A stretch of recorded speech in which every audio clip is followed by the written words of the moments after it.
reúna sua família aí e nós vamos começar o nosso estudo. Ontem nós falamos do capítulo 1 do livro de Atos e nós vimos as instruções que o Senhor deu para a sua igreja. Claro que nós não vamos ter tempo de ficar sempre relembrando, até porque senão o nosso tempo fica cansativo.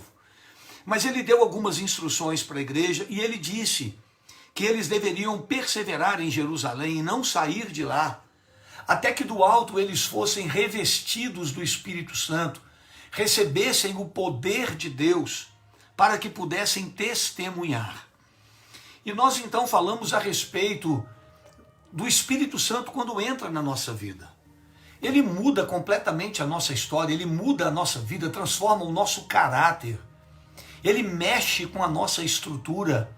Nós passamos a estar mortos para esta vida e ficamos dispostos, assumimos uma nova identidade em Cristo. Este é o princípio do Espírito Santo. Ele vem para transformar a nossa vida, para mudar a nossa história.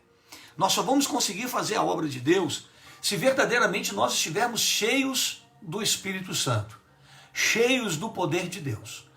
E nós vimos que os discípulos voltaram para Jerusalém, estavam lá em um número de aproximadamente, e aqui eu começo o meu estudo hoje, estavam lá aproximadamente em um número de 120 pessoas. Vimos também que houve a substituição, porque Judas decidiu não seguir mais a Cristo. Judas, ele assumiu o seu amor ao dinheiro, o seu amor ao mundo e traiu Cristo. E a Bíblia diz que Deus levantou outro no lugar dele. Se você quer saber mais detalhes sobre isso, vai lá e assista a nossa primeira aula lá no YouTube. Hoje nós começamos o capítulo 2 e a Bíblia diz assim, a gente vai lendo, mas não dá para ler tudo por causa do nosso tempo. E eu acredito que você já leu em casa e já está pronto aí para acompanhar conosco. Mas o texto vai dizer assim, e cumprindo-se o dia de Pentecoste, estavam todos reunidos no mesmo lugar. Irmãos, eu quero aqui já fazer a nossa primeira parada. Porque lá em 1 Coríntios capítulo 15, no versículo 6, a Bíblia diz que Jesus, ele apareceu a mais de 500 pessoas. Quando ele ressuscitou, o número daqueles que o viram ressuscitado eram mais de 500 pessoas. E ele apareceu, isso, irmãos, a muitos. Só que quando o Espírito Santo estava para ser derramado, a Bíblia diz que somente 120 pessoas estavam na posição esperando o Espírito Santo.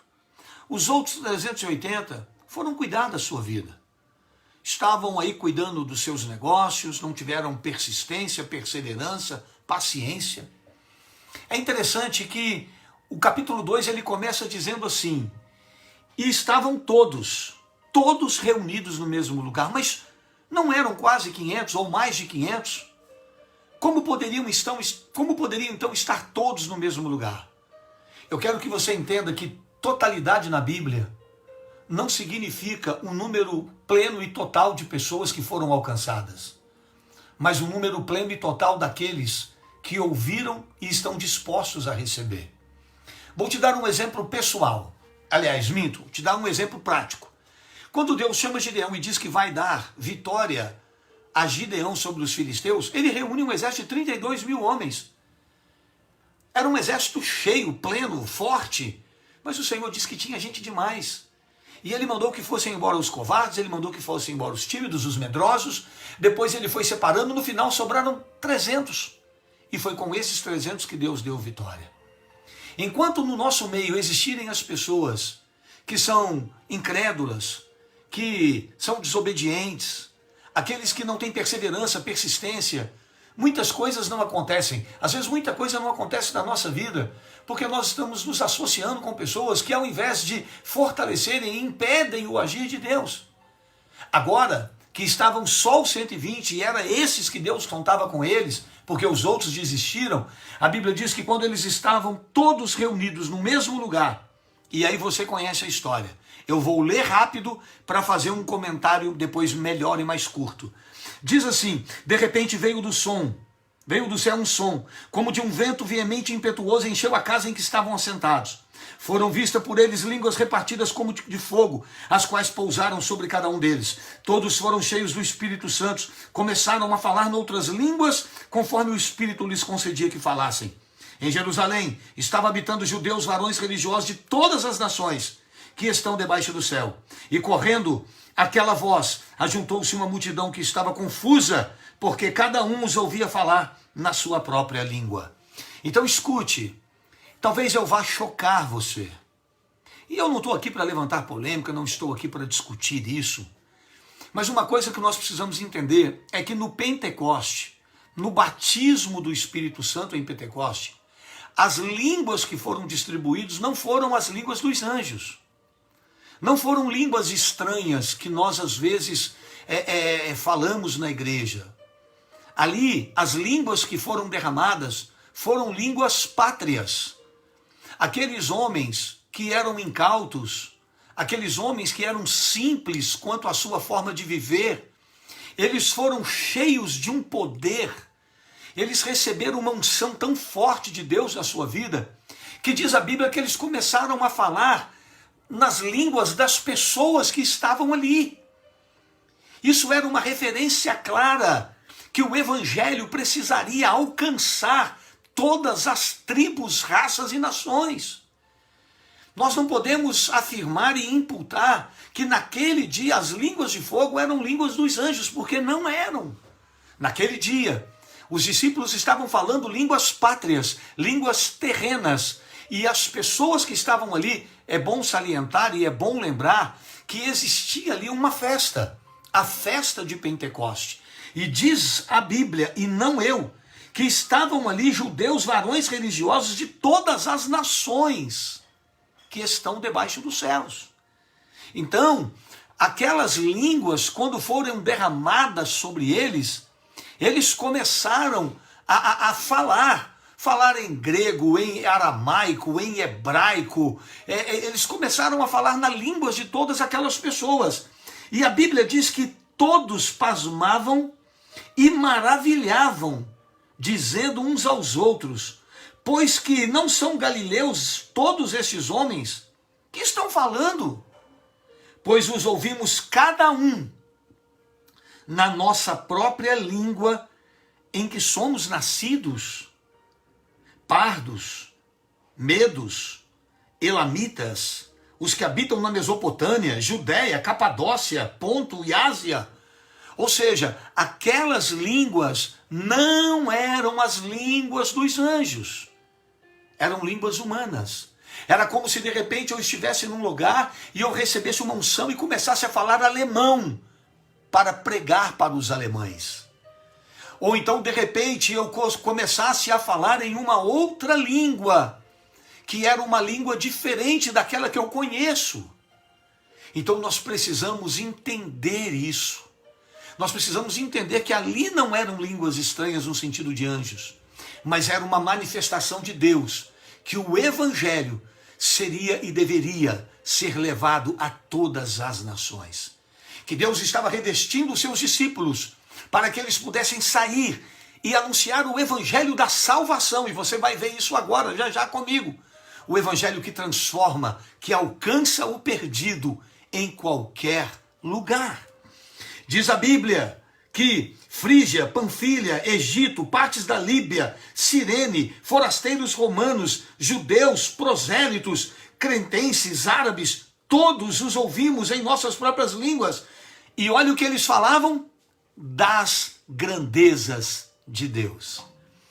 Imagine você, um galileu simples como Pedro, Tiago, de repente falando uma língua que aqueles homens estavam lá, e eles ouviam aqueles homens, eles ouviam os discípulos falando e engrandecendo a Deus na língua deles. Meu Deus, que milagre! Que milagre extraordinário! Que milagre fantástico! Como Deus nos usa de maneira poderosa e especial para alcançar os perdidos. Isto era o amor de Deus por todos os povos, raças e línguas. Quando eles ouviam aquelas línguas, quando eles ouviam e a Bíblia diz que eles falavam das grandezas de Deus. Agora eu quero te chamar para um ponto aqui. Porque isso aqui quase todo mundo já conhece. Porque quando fala em Atos 2, todo mundo já logo associa o batismo com o Espírito Santo. Agora, escute isso, por favor. Olha isso.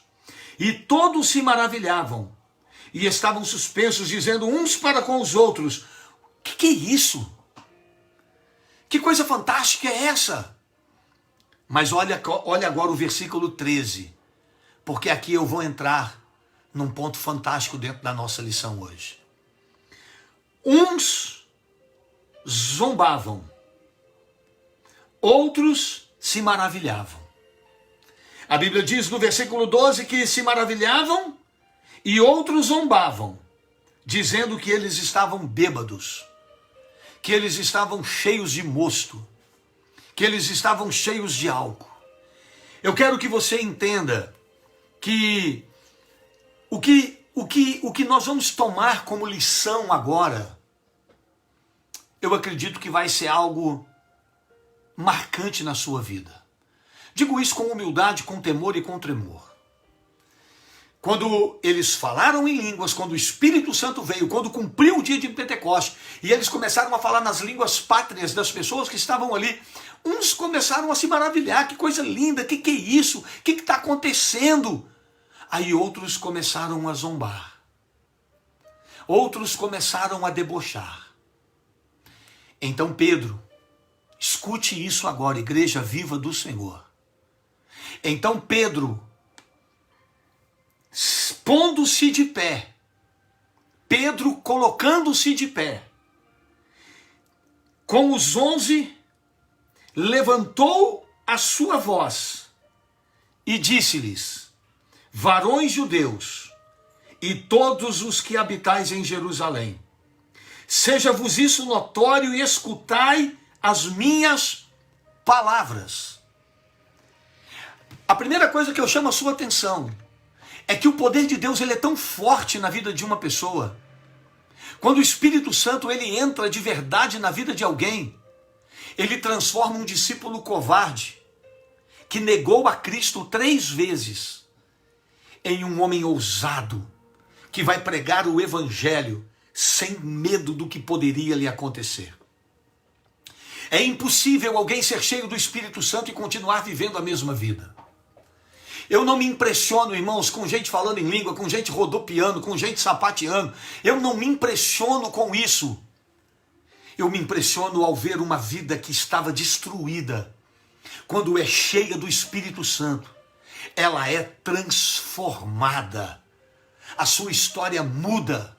O seu caráter muda. A ousadia entra no seu coração de uma forma poderosa, de uma forma especial. Ele não é mais o mesmo. A sua história não é mais a mesma. Aquele Pedro que negou a Cristo, aquele Pedro que teve receio de assumir a sua identidade cristã, com medo de poder também ser preso, agora ele se levanta, cheio do Espírito Santo, numa festa lotada de judeus, de todos os cantos e de todas as nações, e ele começa a dizer algo tremendo. Ele vai fazer aqui um discurso, e o discurso de Pedro, o discurso que ele vai fazer um discurso exaltando o nome do Senhor. Ele vai colocar o nome do Senhor Jesus no lugar que ele não pode ser jamais retirado. Olha o discurso de Pedro, porque em cima disso eu tenho uma revelação para você. E ele disse: escutai as minhas palavras. Esses homens não estão embriagados como vós pensais, sendo a 3ª hora do dia. Mas isto é o que foi dito pelo profeta Joel. Aí ele começa a trazer à memória daquelas pessoas aquilo que o profeta Joel disse. E o que foi que o profeta Joel disse? Que nos últimos dias o Senhor derramaria do Espírito dele sobre toda a carne. Naquele dia, me lembro que nós falamos disso com o pastor Rodrigo. Ele estava online por aqui. Nós falávamos disso, que Cristo inaugurou o tempo do fim. Cristo inaugurou o tempo da volta do Senhor. Nos últimos dias, a partir de Cristo, nós já estamos vivendo essa expectativa. A partir de Cristo, nós já estamos vivendo a era do fim. E a qualquer momento o Senhor virá para nos buscar. E ele disse: esses homens não estão embriagados. eles estão cheios do Espírito Santo, porque essa é a promessa que o Senhor deu ao profeta Joel, que nos últimos dias ele derramaria do Espírito sobre toda a carne. Os vossos filhos e as vossas filhas profetizarão, os jovens terão visões, os vossos velhos sonharão sonhos. Irmãos, ele estava trazendo à memória aquilo que as pessoas haviam esquecido. Quando você se esquece daquilo que Deus faz, as suas atitudes, elas podem comprometer todo o propósito de Deus na sua vida. Ele estava trazendo a memória daqueles homens. Ele estava dizendo, olha, isso é para cumprir, esse é o poder de Deus. Esse é o poder que transforma a vida do homem, esse é o poder que muda a história de um homem. Não é oba-oba. Irmãos, a gente se cansa. A gente se cansa de discursos, de palavras, de movimentos. Irmãos, Deus está procurando adoradores. Deus está procurando homens e mulheres que o adorem em espírito e em verdade. Homens que vão abrir a sua boca para pregar a palavra de Deus. Homens cheios de ousadia e do poder do Espírito Santo na sua vida, não para mostrar para as pessoas, mas para anunciar Cristo como perdoador e salvador. Olha o discurso de Pedro. Olha o discurso de Pedro. Varões, versículo 22. Olha o discurso dele, irmãos. Varões israelitas, escutai estas palavras. Escutai essas palavras. A Jesus Nazareno, varão provado por Deus, entre vós com maravilhas, prodígios e sinais que Deus por ele fez no meio de vós, como vós mesmos sabeis. A este que vos foi entregue, pelo determinado conselho e presciência de Deus, tornando-o vós, crucificaste e mataste pelas mãos de injustos. Sabe o que Pedro está dizendo? Esse homem que vocês mataram é o Cristo que veio no tempo e no propósito de Deus, o Messias, o Yeshua HaMashiach, que veio para salvar o homem do seu pecado. Ele é aquele que veio para purificar o homem do seu pecado. Ele é aquele que veio para purificar o homem dos seus males, para conceder ao homem a vida eterna. Deus o ressuscitou. Deus o ressuscitou, versículo 24. Deus o levantou dos mortos, Deus o reergueu dos mortos. E então Pedro, ele vai fazendo um discurso onde ele começa a exaltar o nome do Senhor, a dizer que Cristo ressuscitou. No versículo 30 diz, sendo ele profeta e sabendo que Deus lhe havia prometido com juramento que do futuro, do fruto dos seus lombos, segundo a carne, levantaria o Cristo para assentar sobre o seu trono. Cristo está sentado no trono. É isso que Pedro estava mostrando para aqueles homens. O Espírito Santo veio, transformou a vida deles, deu a eles poder e ousadia, porque é isso que a igreja precisa, é isso que eu e você, meu irmão, precisamos, da ousadia do Espírito Santo para fazer a obra. E agora Pedro vai e começa a pregar a respeito de Cristo, o Messias, aquele que Deus enviou no tempo certo, na hora certa, para nos perdoar, para nos livrar do jugo do pecado, da escravidão, para nos dar o direito à vida eterna. Esse foi o discurso de Pedro. Vocês o mataram, vocês o crucificaram, mas ele é o Salvador, ele é o Senhor da nossa vida. Foi a ele que Deus o exaltou. Ele está ressuscitado, ele está vivo e está sentado à destra do Pai. Aleluia! Está junto de Deus. Glória a Deus. Irmãos, quando Pedro acaba de fazer esse discurso, e eu não tenho como falar todo esse discurso com você, mas por favor, depois assista a live e leia a Bíblia. E aí você vai entendendo melhor o que nós vamos falando, porque se eu for ler todos os versículos, a gente não encerra no tempo. Agora ouça, escute isso. Quando Pedro, ele termina o seu discurso no versículo 36, Atos 2:36, lembre-se, Pedro está cheio do Espírito Santo.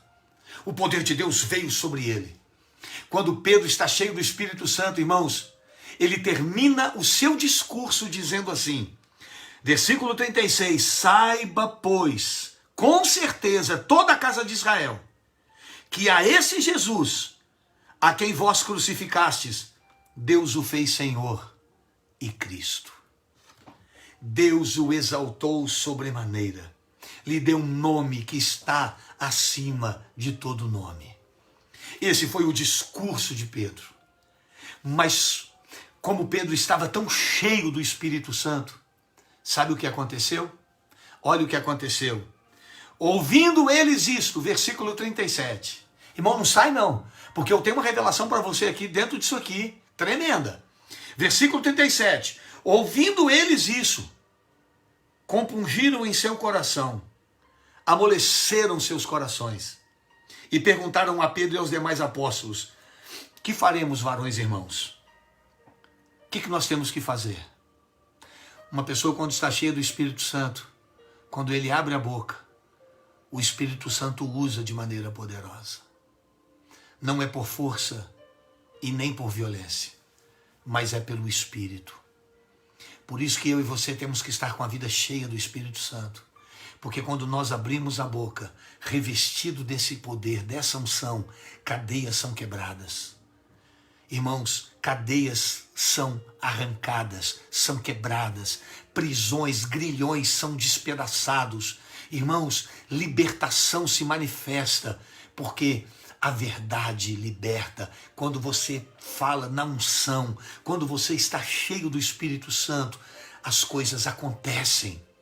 Pedro, ele acaba de pregar, ele acaba de dar uma palavra. Irmãos, Pedro fez um sermão. Mas qual foi o diferencial do sermão de Pedro? Ele estava cheio do Espírito Santo. Irmãos, você quer ganhar sua família para Jesus? Encha-se do Espírito Santo. Você quer ver Deus se usar? Encha-se do Espírito Santo. É Ele quem vai pôr palavras na tua boca. Quando você abrir a tua boca, meu irmão, o poder de Deus estará destruindo e quebrando qualquer cadeia. Aleluia. Quando as pessoas ouviram, quando aquelas pessoas ouviram essa palavra, eles viraram para Pedro e imediatamente perguntaram, Pedro, e perguntaram para os demais apóstolos, o que nós temos que fazer? Qual é o próximo passo? Eu creio nisso. Eu acredito nisso, Pedro. Eu acredito nessas palavras, eu acredito no que você está dizendo. Eu estou sendo convencido, o meu coração está dilacerado, eu sinto alguma coisa dentro de mim. Irmão, quando alguém é tocado pelo Senhor, ele quer saber quais são os próximos passos da vida dele. Os próximos passos da sua vida não são aqueles que você programou. Os próximos passos da sua vida não estão mais nas tuas mãos. Os próximos passos da sua vida estão nas mãos de Deus. Eles não ouviram e saíram. Ah, que legal, poxa, que bacana. Olha, gostei dessa palavra. Poxa, Pedro, você pega bem. Cara, que culto, hein? Poxa, o Pedrão hoje estava inspirado. Que palavra. Ó, o pastor hoje pregou lindo. Foi maravilhoso. Agora eu vou embora e eu vou pregar para as pessoas. Não. Está cheio de pessoas, irmãos, que entram na igreja e escutam palavra. Aí vira para você e fala, nossa, pastor, que culto. Ouve uma palavra, conta para o outro. Você tem que ver o que o pastor pregou. Que palavra. Meu Deus, que culto, que tremendo, que glória. Irmãos, mas quais são os próximos passos? Os mesmos? Eu ouço o que Deus fala comigo, mas continuo fazendo o que eu quero. Isso é um sinal de que o poder de Deus não entrou na minha vida. O Espírito Santo não mudou a minha vida. Aqueles homens, quando ouviram essa palavra, o coração deles compungiu, amoleceu, o coração deles estava derretido. Eles ouviram, eles entenderam, eles viraram para Pedro, para os apóstolos e falaram, o que a gente faz agora? Quais são os próximos passos? Nós queremos esse Cristo, nós queremos essa fé, nós queremos esse Deus. Qual é o próximo passo agora? Irmão, você já perguntou para Deus qual é o próximo passo? Você está passando um tempo difícil, você já perguntou para Deus, Senhor, o que o Senhor quer de mim? O Senhor está tentando me reposicionar na rota? O Senhor está tentando me colocar de volta no caminho onde eu não podia ter saído? Quais são os teus passos na minha vida, Senhor? Irmãos, só busca os próximos passos em Deus aquele que teve o seu coração transformado por Deus. Muitos gostam de ouvir, mas continuar vivendo a sua mesma e velha vida. Deixa eu correr. Que faremos agora? Quais são os próximos passos? E Pedro, então, ele começa a dar uma ordem, ele começa a dar o roteiro para aqueles que aceitaram a Cristo. E qual é o roteiro? Primeiro, arrependei-vos. Primeiro, disse-lhes Pedro, arrependei-vos. Ouvir uma palavra, ser tocado por ela, não muda a minha vida. Ouvir uma palavra, ser tocado por ela e permitir que ela me leve ao arrependimento, esse é o primeiro passo para que Deus transforme a minha vida. Existem pessoas que amam a igreja. Existem pessoas que amam ouvir o pastor pregar. Existem pessoas que amam o pastor, mas não conseguem se arrepender dos seus pecados. Não conseguem se arrepender dos erros que estão dirigindo a sua vida. Acreditam que estão certas e que podem continuar do mesmo jeito. O que faremos agora? Pergunta de alguém que foi tocado pelo Espírito.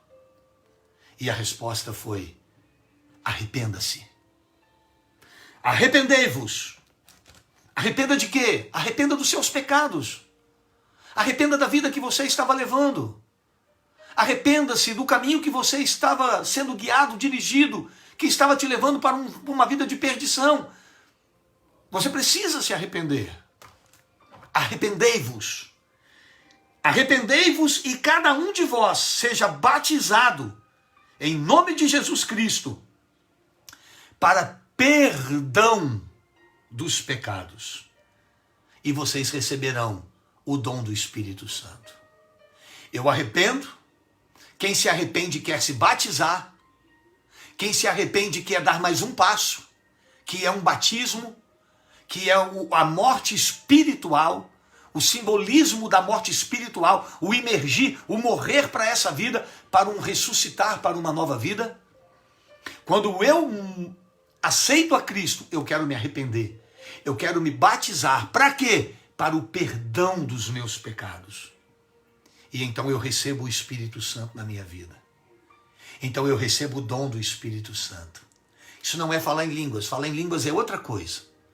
Eu recebo a plenitude do Espírito Santo na minha vida, para me guiar a toda a verdade, para me convencer do erro, do pecado, do juízo, da justiça. Aleluia! Sabe por que muitas pessoas não conseguem se arrepender? É porque nunca entregaram a sua vida de verdade para Jesus. Elas apenas admiram Jesus, mas não querem dar os próximos passos com Cristo. Arrependei-vos e cada um seja batizado para perdão dos vossos pecados, e recebereis o dom do Espírito Santo, porque a promessa diz respeito a vós, vossos filhos, e a todos os que estão longe, e a todos quanto nosso Deus chamar. Essa promessa é para mim e para você. É a todos quanto nosso Deus chamar. E com muitas outras palavras, testificava isso.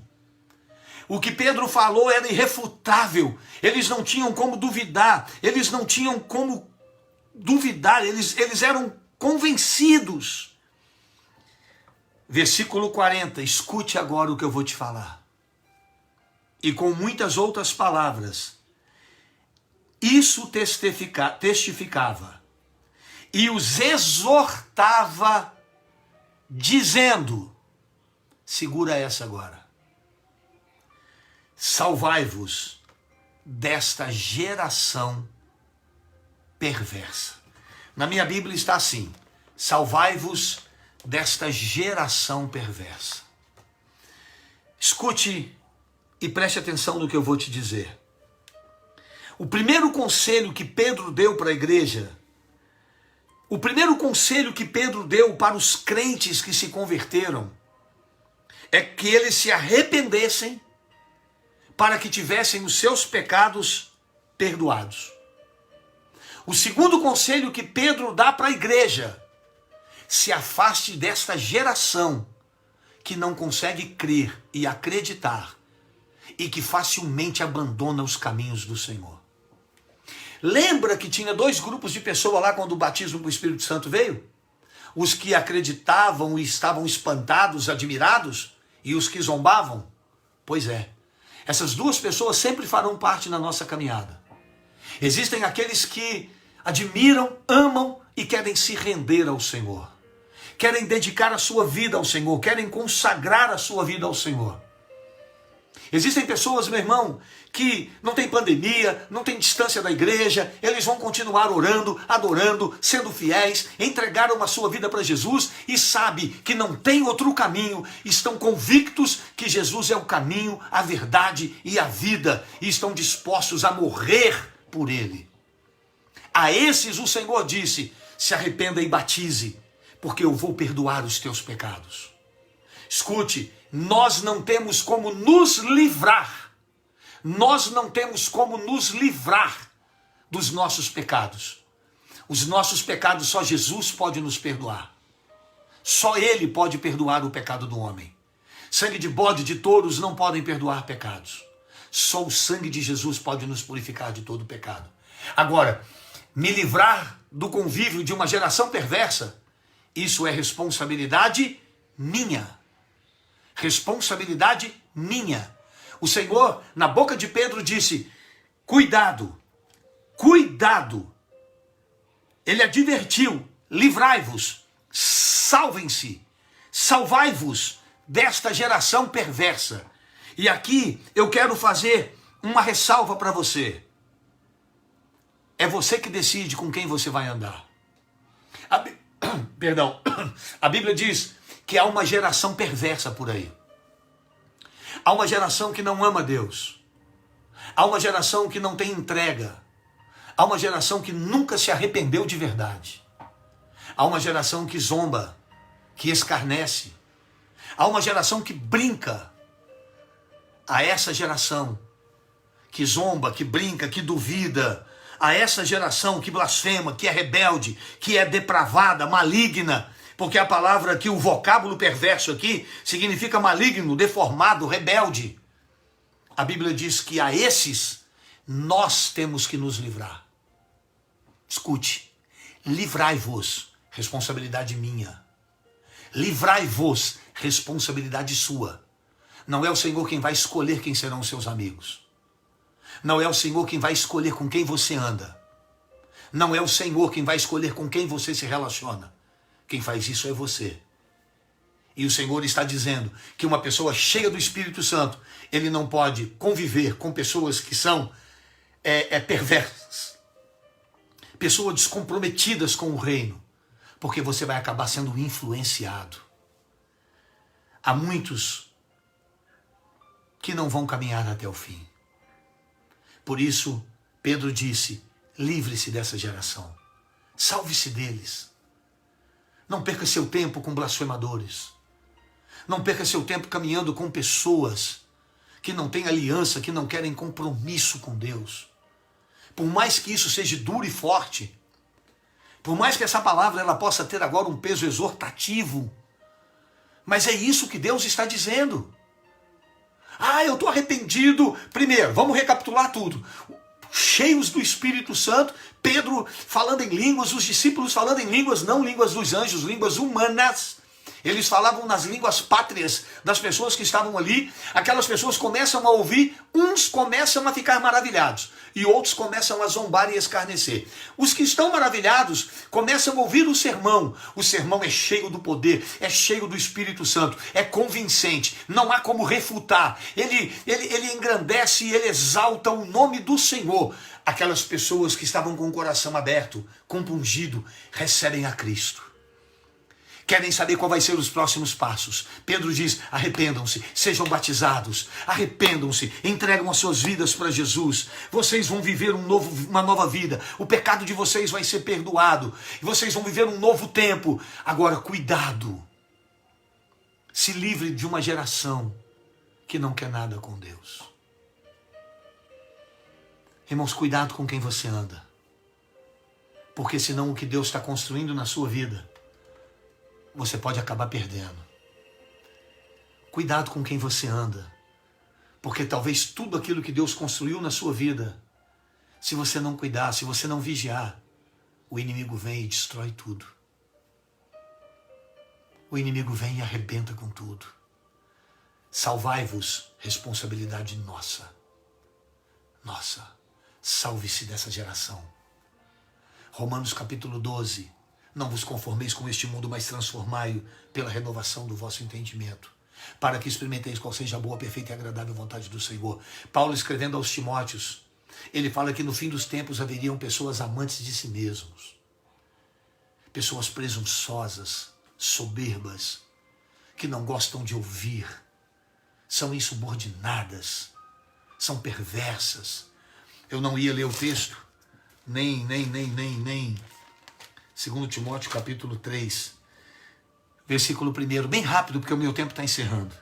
Sabe, porém, isso, que nos últimos dias sobrevirão tempos trabalhosos, porque haverá homens amantes de si mesmo, avarentos, presunçosos, soberbos, blasfemos, desobedientes a pais, mães, ingratos, profanos, sem afeto natural, irreconciliáveis, caluniadores, incontinentes, cruéis, sem amor para com os bons, traidores, obstinados, orgulhosos, mais amigos dos deleites do que amigos de Deus, tendo aparência de piedade, mas negando a eficácia dela. Sabe qual é o conselho? Destes, afasta-te. Meu irmão, cuidado com quem você anda. Cuidado com as suas influências na sua escola, no seu trabalho, na sua família, no seu ciclo de amigos. Escute, cuidado com a influência dentro da igreja. Tem pessoas que estão dentro da igreja, mas nunca nasceram de novo. Nunca se converteram. São amantes de si mesmo. Não, irmã Juliana, não é deixar de conversar com a família. Daqui a pouco a gente responde as perguntas. Anota aí e me pergunta de novo. Daqui a pouco eu vou responder as perguntas. Deixa eu só encerrar, porque isso vai subir para a live depois, lá para o YouTube, e a gente não quer colocar as perguntas lá. Depois a gente faz só as perguntas. Então, irmãos, a Bíblia diz, se afaste dessas pessoas. Irmãos, quando as pessoas começam a afetar a sua fé, quando isso começa a te afetar, você tem que se afastar. É um conselho bíblico. Isso é um conselho da palavra. É um conselho do Senhor. Se afaste deles. Agora, qual é o último ponto desse estudo de Atos 2? De sorte que foram batizados de bom grado. Receberam a sua palavra naquele dia quase 3.000 almas. Quase 3.000 pessoas aceitaram a Jesus. Quase 3.000 pessoas se converteram. E como eles viviam? Qual era agora a estrutura? Qual era o passo? Como essas pessoas estavam vivendo? Como é que era a vida das pessoas que aceitaram a Cristo? Então vamos rápido. Versículo 42. Perseveravam na doutrina dos apóstolos. Eles não faziam o que eles queriam. Eles faziam o que os apóstolos ensinavam. Eram obedientes à doutrina dos apóstolos. Tem pessoas que não gostam de ouvir, não gostam de receber. Pastor, não tem nada a ver com a minha vida. Eu faço o que eu quiser. Não é o homem que manda na minha igreja, na minha vida. Eu sou livre. Igreja não pode dar piruada na minha vida. Pois a Bíblia diz que esses homens que aceitaram a Cristo, eles perseveraram na doutrina dos apóstolos. Eles não caminharam um tempo, não. Eles perseveraram. Uma pessoa, quando converte de verdade, irmão, ela é perseverante no caminho do Senhor. Ele é fiel. Ele persevera. Pode vir luta, pode vir adversidade. Mas ele está ali firme, servindo e adorando ao Senhor.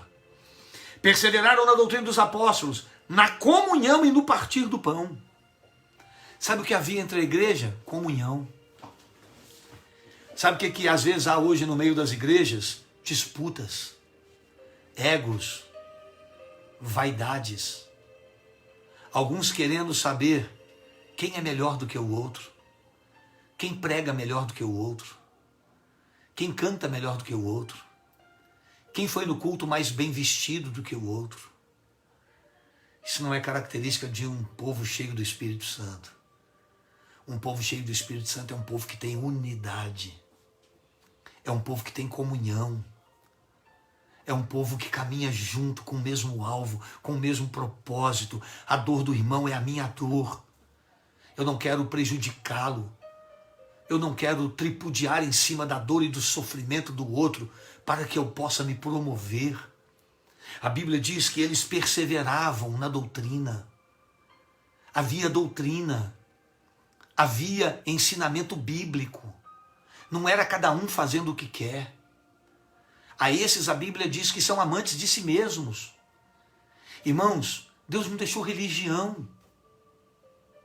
Eu duvido você me mostrar na Bíblia uma religião. Eu falo isso todas as vezes, todos os cultos, quase na igreja. Deus não deixou religião. Não existe religião na Bíblia. Existe palavra de Deus. Existem mandamentos, existe o Evangelho. Nós temos que seguir a Cristo. Mas seguir a Cristo não é como eu quero, é como Ele deixou escrito. O que eu penso, o que o pastor Edmar pensa, não vale nada não. O que vale é o que está escrito. O que vale é o que está na Bíblia. Meu irmão, qualquer religião, se me mostrar na Bíblia, eu acredito e concordo. Mas tem que estar na Bíblia. Porque ela é o único livro de regra de fé. É o único livro que fala de Deus. Todos os outros são extrações daqui, com opiniões humanas. E aí nós não podemos nos firmar nela. Os apóstolos, eles perseveravam na doutrina, na comunhão. Eles perseveravam ali no partir do pão, nas orações. Olha o versículo 43. Estou acabando, meu tempo estourou. Em toda a alma havia temor. Temor.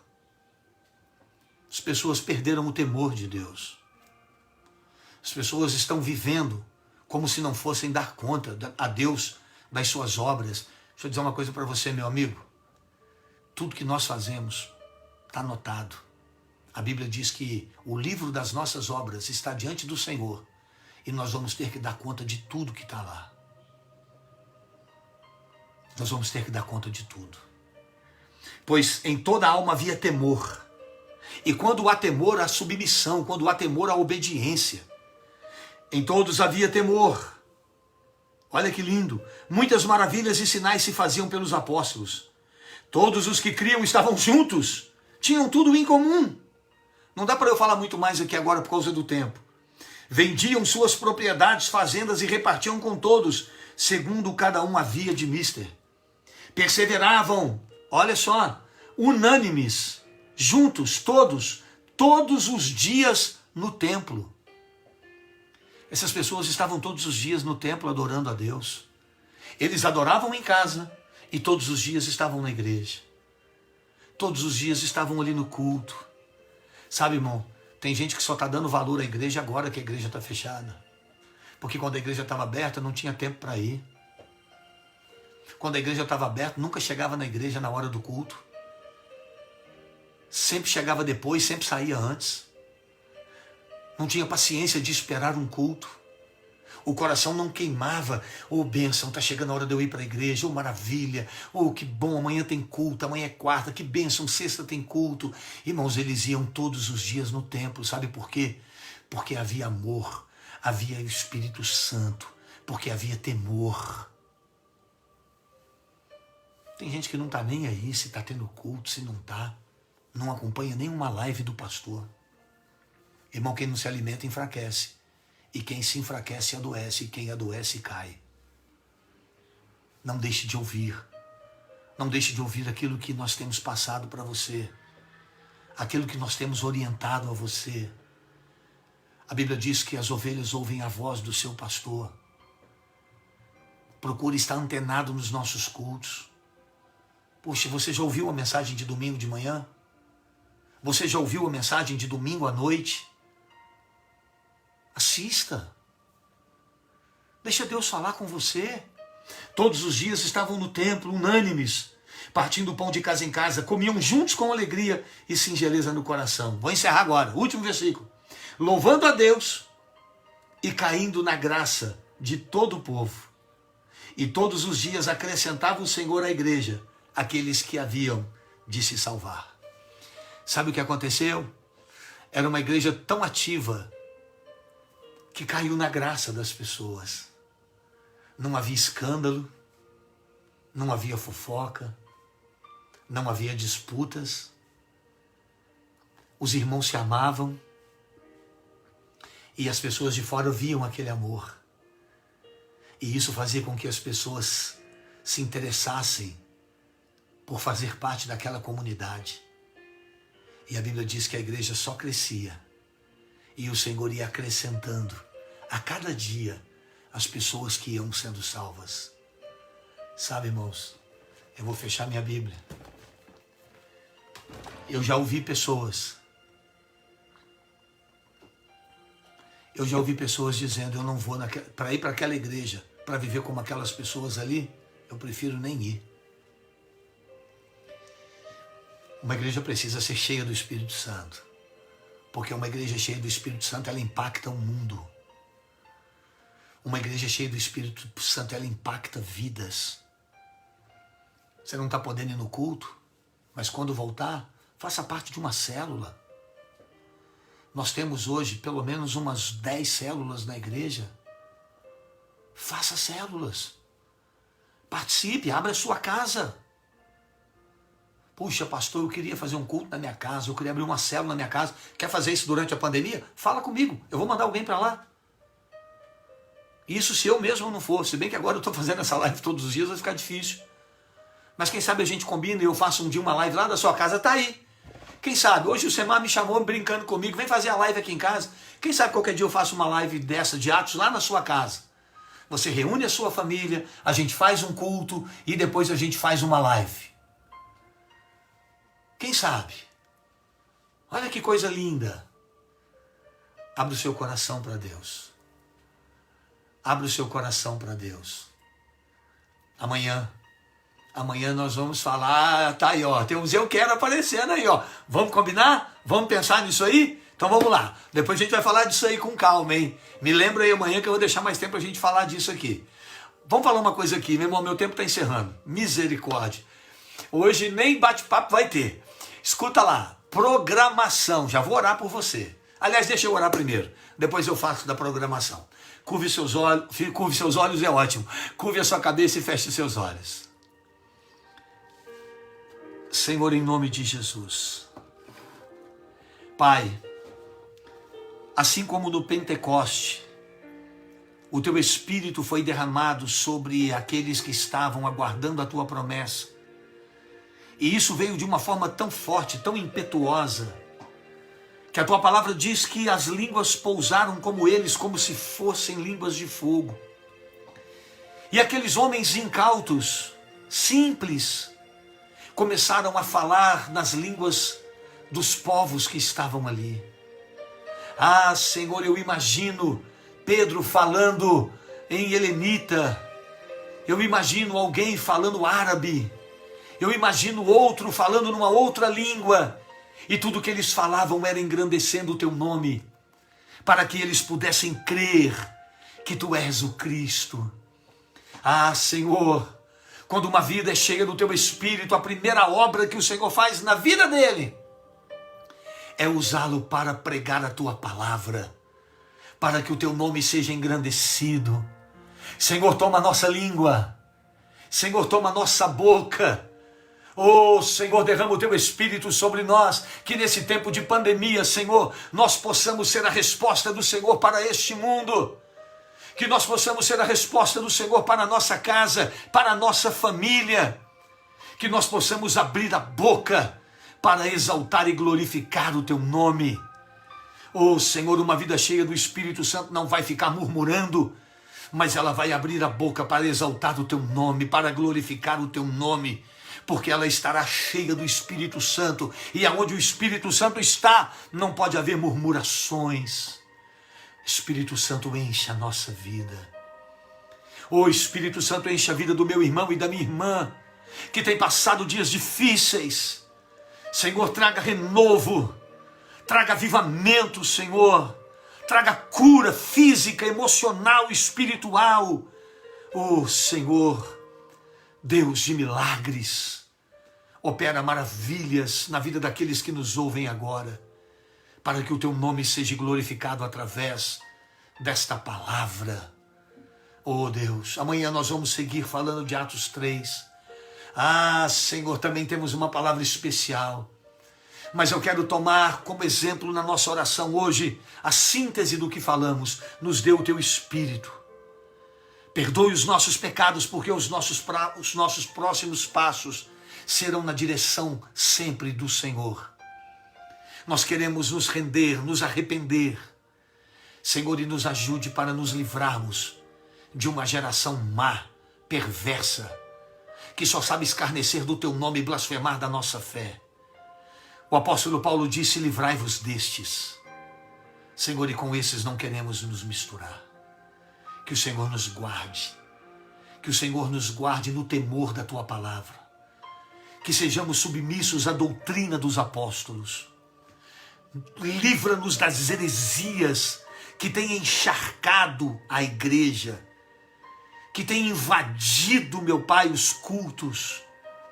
Nos guarde no caminho da simplicidade, da tua palavra simples, pura e genuína, que transforma o pecador, que perdoa o seu pecado e que lhe dá direito à eternidade junto do Senhor.